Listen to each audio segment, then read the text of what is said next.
Hi friends, ఇన్ని రోజులుగా నేను చెప్తున్న ఆ స్పెషల్ డే ఏందో అనుకుంటున్నా. ఇంకేముంటుంది, నా పుట్టినరోజు.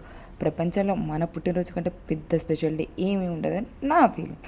ఎన్ని రోజులు నా యూట్యూబ్ కెరీర్లో నేను స్టార్ట్ చేస్తాం అనుకున్న డే ఏదో ఒక రోజు అనుకున్నా, అది నా బర్త్డే అయితే బాగుంటుందని అనుకొని ఈరోజు స్టార్ట్ చేసేసా. ఇంతకీ నేను ఈరోజు ఎక్కడికి వెళ్తున్నా, ఏం చేస్తున్నా అనేది ఈ వ్లాగ్లో చెప్పబోతున్నా. నా పుట్టినరోజు సందర్భంగా నేను మా ఫ్యామిలీ కలిసి విజయవాడ వెళ్తున్నాం. పొద్దున్నే లేచి మా అమ్మ పూజ చేశాక నేను మా అమ్మ నాన్న ఆశీర్వాదం తీసుకున్నా. ఆ తల్లిదండ్రులు మించిన దేవుళ్ళు ఎవరు ఉంటారండి.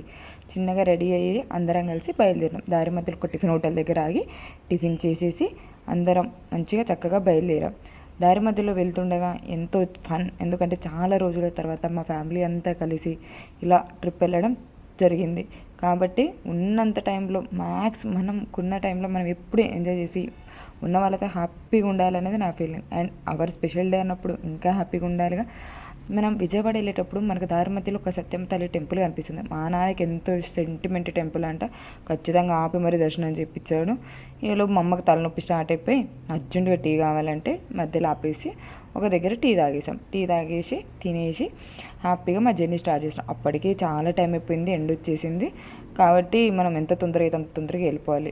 అలా విజయవాడ వెళ్ళిపోయి తలనీలాలు ఇచ్చేసినాం. మీలో తలనీలాలు ఎంతమంది ఇస్తారు? మా అక్క వాళ్ళ కొడుకు అయితే వాడికి ఇప్పుడు ఇస్తానా అని ఎంత హ్యాపీగా ఎదురు చూస్తున్నాడో, వాడితో పాటు నేను కూడా 3 కత్తెరలు ఇచ్చేసి కృష్ణానదికి వెళ్ళి స్నానం చేసేసి అమ్మవారి దర్శనం మస్తు అయింది. అమ్మదయ్య ఉంటే అన్నీ ఉన్నట్లే.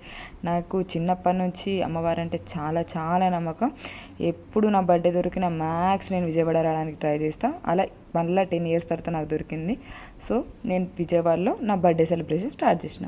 అక్కడికి వచ్చాక మా పిల్లలు బోట్ ఎక్కాలి అని అడిగేసరికి అందరం కలిసి పడవెక్కి బయలుదేరు.